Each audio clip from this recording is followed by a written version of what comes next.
Nero was one of the most controversial emperors in all of Roman history. Some say he was a madman and a tyrant, while others claim that he was simply misunderstood and was an effective ruler. But what is the real truth behind the 2,000-year-old myth? Nero was born on the 15th of December AD 37 at the coastal Italian town of Antium. Ancient sources describe Nero as having a distinctive appearance with blonde hair and blue eyes. His father was the son of Antonia Major, the daughter of Octavia, Emperor Augustus's sister, and Mark Antony. Nero's mother was Agrippina the Younger. Sadly, Nero's father died of an illness when he was just 3 years old. At the time, Caligula was the Emperor of Rome, and he exiled Nero's family from Italy for plotting to overthrow him. Unfortunately, as part of this banishment, Nero's inherited land from his father was confiscated by Caligula. However, following Caligula's assassination in AD 41, Claudius became emperor, and Nero's family was allowed to return to Rome. In AD 49, his mother Agrippina married Emperor Claudius. Nero was only 11 or 12 years old at the time. However, by the year AD 51, at around 14 years old, he began his public life in politics. When he turned 16, Nero was married to Claudius's daughter Claudia Octavia, which was designed to strengthen his connection with the imperial dynasty. During these years, Nero's mother, Agrippina, is claimed to have constantly harassed Claudius to formally adopt Nero as his imperial heir, and to declare him as such in his will. Finally, after consistent nagging, Claudius relented and made the adoption official in AD 50. As a result, Nero had his name changed to Nero Claudius. Then Claudius died just a few years after the adoption was made public on the 13th of October AD 54. Some Roman historians claim that he had been poisoned by Agrippina herself, apparently when she prepared him a bowl of poisoned mushrooms. It was believed that she may have been concerned that Claudius could have changed his mind on the adoption, as Claudius's own son, Britannicus, was becoming a popular figure. Regardless of the cause of Claudius's death, Nero became emperor at the age of 16. Nero's early years as emperor were generally considered to be a golden age. Under Nero's rule, the arts flourished and Rome experienced a period of peace and prosperity. Some modern commentators point to Nero's tutor and advisor, the famous Stoic philosopher Seneca, as helping to guide the young emperor in his decision-making at this time.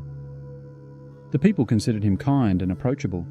He encouraged the adulation of the commoners and paid for extravagantly lavish games, plays, concerts, chariot races, and gladiatorial fights.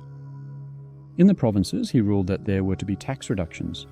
It appears that he restored some of the Roman Senate's power that had been whittled away over time by previous emperors.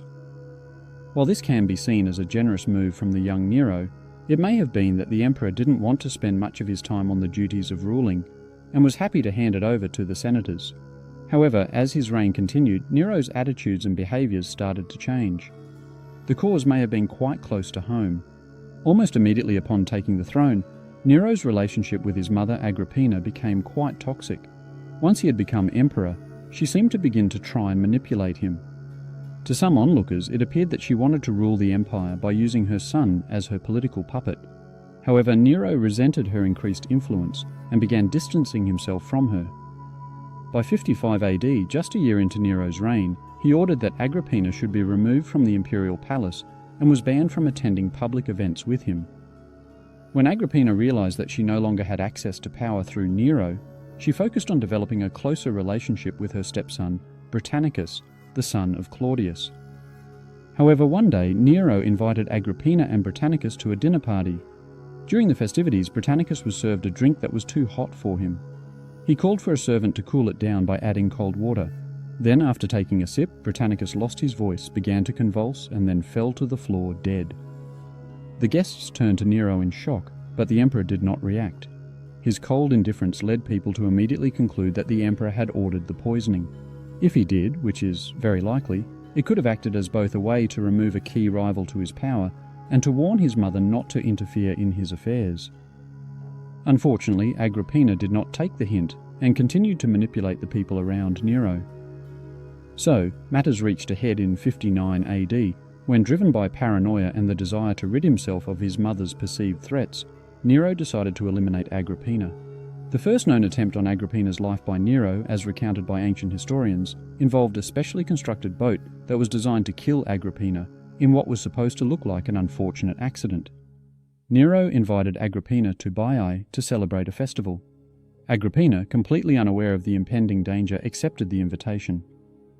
Following the end of the festivities, Agrippina was provided with the boat for her return journey to the shore. However, the plot did not unfold as Nero had intended. The mechanism designed to collapse the boat malfunctioned, and although the boat did break apart, Agrippina managed to survive. She swam to safety or was rescued by passing fishermen, depending on the historical account. The failed attempt left Nero in a precarious position. Agrippina's survival meant that she could potentially expose Nero's involvement in the assassination attempt. Furthermore, the failure of the plot likely fueled Agrippina's suspicions about any of her son's attempts on her life. Nevertheless, Nero still wanted her eliminated and resorted to a more elaborate scheme. This time, he planned for the ceiling of Agrippina's bedroom to collapse while she slept, again, in a way that would appear to be an accident. The idea was to rig the ceiling with a mechanism that could be triggered to collapse at a moment's notice. However, this plot was also foiled. The exact manner of its failure is not clear in historical accounts, whether Agrippina learned of the plot beforehand, or whether it was simply unsuccessful due to technical reasons. Having exhausted more subtle methods, the frustrated Nero finally resorted to a plan that left no room for error. This time he called upon a trusted accomplice called Anicetus. He was the commander of Nero's fleet and had previously served as Nero's tutor. Anicetus was ordered to kill Agrippina in her own home, where she was most vulnerable. To ensure that there would be no suspicion cast upon him, Nero created a pretext for reconciling with his mother. He sent friendly letters and gifts to Agrippina, asking her to meet with him to patch up their strained relationship. On the night of the meeting, Anicetus and his men arrived at Agrippina's villa instead and were admitted without suspicion. Once inside, they carried out the deadly mission. Reports vary on the exact method of her murder, with some accounts suggesting she was stabbed, while others imply that she was clubbed to death. Following Agrippina's death, Nero and his associates quickly spun a narrative to cover up the murder. They claimed that Agrippina had committed suicide following a plot to kill Nero, a story that was met with skepticism by many contemporaries. Following the death of his mother, Nero's behaviour began to decline further, and people began to notice his increasingly negative attitudes more. People have wondered whether Agrippina had helped keep his behaviour in check while she was alive. This is most obvious in his relationships with his wives. Nero's first wife was Octavia, who was very popular with the Roman people. However, Nero grew to dislike her and began a relationship with another woman, Poppaea Sabina. In order to marry Poppaea, Nero publicly accused his first wife of unfaithfulness. He used this to provide justification for his divorce from her, then to have her exiled from Rome and later murdered in AD 62. An additional barrier to Nero's marriage to Poppaea was the fact that she was already married to one of Nero's friends, a man called Marcus Salvius Otho. To solve this, Nero simply promoted Otho to the position of governor of Lusitania, modern Portugal, and then sent him far away to the borders of the Roman Empire. After Otho's departure, Poppaea divorced her first husband, and she finally married Nero 12 days after the emperor's divorce from Octavia was finalized in AD 62. However, their marriage was also an unhappy one. While Poppaea was pregnant with Nero's child, she got into an argument with the emperor one night in AD 65. In anger, Nero kicked her in the stomach, which killed both her and the baby. However, a different disaster distracted from this murder. On the 18th of July AD 64, a massive fire broke out in the suburbs of Rome and quickly burnt out of control. It lasted for 6 days, during which it destroyed 10 of the 14 city districts and killed hundreds of civilians. Thousands more were left homeless. Some ancient sources claim that Nero was responsible for the fire, as he wanted to clear space in the crowded city to build a new palace. To support this, they claim that Nero was seen playing music while the city burned. To deflect blame for the fire away from himself, Nero used the Christian religion as a scapegoat for the catastrophe. During this time, Christianity was still a new and growing religion, and its followers were often viewed with suspicion and hostility by the Roman authorities. Since they did not worship the traditional Roman gods, Nero claimed that the fire was a divine punishment. So, in order to appease the anger of the gods, Nero launched a persecution of Christians in Rome. Christians were soon arrested, tortured, and killed in public spectacles designed to humiliate them. At times, Christians were pitted against savage animals, such as dogs, in a gruesome display of violence and bloodshed. At others, victims were crucified. Some Christians were wrapped in animal skins and torn limb from limb. Another particularly gruesome form of execution was to burn Christians alive as human torches, to light up the nights when he held parties in his extravagant gardens. In fact, according to Christian tradition, the apostles Peter and Paul were both martyred during Nero's reign. The site of Peter's martyrdom is believed to be the Vatican Hill, where a basilica now stands in his honour. Following the vast destruction caused by the fire, Nero began planning to rebuild the city. In order to fund various construction projects, Nero raised taxes, which was very unpopular. Although Nero's new designs for how he aimed to rebuild the city looked promising. This included the construction of new residential districts, wider streets, and wide colonnades along streets to improve foot traffic for crowds. However, the most notorious new building was an expensive new palace for Nero himself. It was so large that it required the size of several city blocks to build, or the equivalent of 200 acres.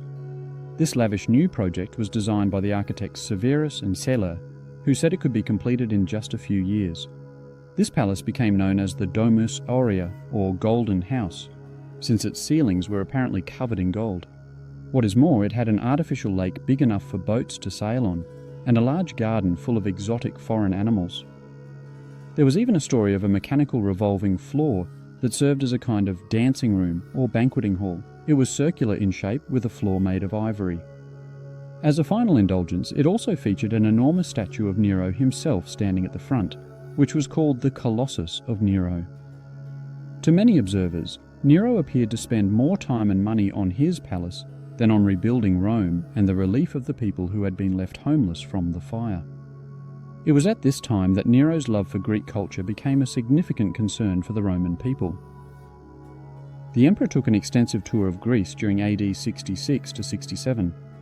A trip like this was highly unusual for a reigning emperor. He didn't care, as it finally allowed him to immerse himself in the culture he adored. This imperial tour of Greece culminated in his personal participation in the Olympic Games of AD 67. Historically, the Olympics were an event for athletes to showcase their skills and compete for the honour of victory. But Nero's participation turned this tradition on its head. Now it became a platform for his own personal and political agenda. The emperor participated in the chariot race, which was his favourite event. Unfortunately, during the contest, Nero fell off his 10-horse chariot. It didn't matter though, as Nero still made sure that he was declared the winner. Furthermore, Nero ordered that some new events that were traditionally not part of the Olympic Games were to be added. For instance, he included contests in music, poetry, and acting. These were areas where he had personal interest and expertise. By the end of the Games, Nero had been declared the winner of every event he participated in. By AD 65, Nero's lavish lifestyle and elaborate construction projects had bankrupted Rome. As a result, many Romans lost patience with the emperor. One senator, called Gaius Calpurnius Piso, then led a conspiracy against Nero with the support of a centurion of the Praetorian Guard. These men wanted to free Rome from an emperor who they believed would ultimately destroy the empire. However, Piso's conspiracy was reported to Nero, and the emperor moved quickly to have the ringleaders arrested and executed.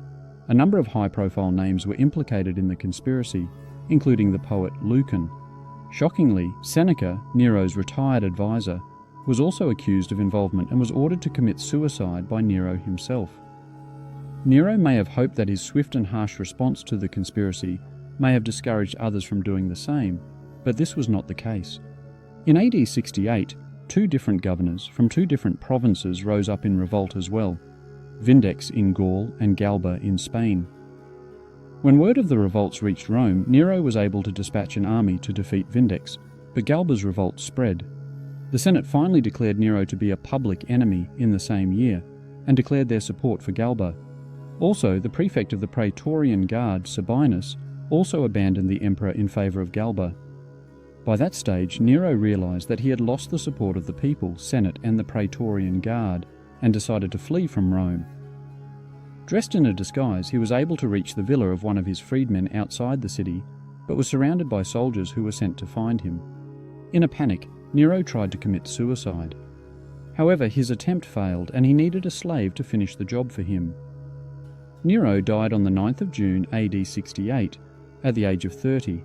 He was the last of the Julio-Claudian dynasty of emperors, which had started with Augustus. Also, his fabulous golden palace did not last long after Nero's death. His successors stripped the palace of its treasures, and much of the complex was eventually dismantled or buried. The area around the palace was subsequently redeveloped, with new buildings and public spaces constructed on top of the ruins. One of the most famous structures built in the area was the Flavian Amphitheatre, better known as the Colosseum. This iconic amphitheatre was built by Nero's successors, the Flavian emperors Vespasian and Titus, on the side of the artificial lake that was part of the Domus Aurea complex. Unfortunately for the Romans, the death of Nero did not bring peace nor security. Instead, it would begin the year of the 4 emperors, where a succession of military commanders fought each other for the imperial throne. The empire was condemned to much greater death and chaos than it was used to under the previous emperors. I hope that you have enjoyed learning about the life and reign of the Emperor Nero. If you'd love to learn more about Roman history, be sure to check out the History Skills website.